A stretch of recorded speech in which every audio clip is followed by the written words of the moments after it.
Pemirsa, guna mencegah banjir yang kerap melanda kota Palembang, pemerintah kota akan segera melakukan normalisasi terhadap anak-anak sungai yang ada di kota Palembang.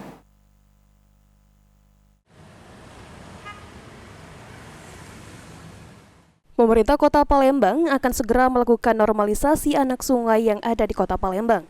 PJ Wali Kota Palembang, Uca Abdul Rauf Damenta mengatakan, setelah melakukan tinjauan anak-anak sungai yang ada di kota Palembang, banyak yang tersumbat juga terjadi pendangkalan. Maka dari itu perlu penanganan yang komprehensif dengan melakukan kerjasama dengan kementerian serta stakeholder terkait. Dimulai dengan hal dasar seperti kegiatan Jumat Bersih, ini bukan hanya tugas dari pemerintah, tetapi juga memerlukan partisipasi masyarakat.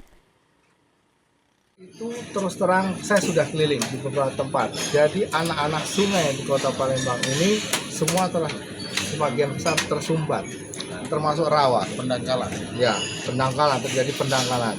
Nah, di sini perlu penanganan secara komprehensif. Ya, kami telah berkoordinasi dengan kementerian juga, ya, dengan stakeholder terkait. Mulai dasarnya kami mencanangkan dulu gerakan Jumat Bersih, Jumat Bergotong Royong. Ini aksi nyata dari Pak PJ, Pak. Awal.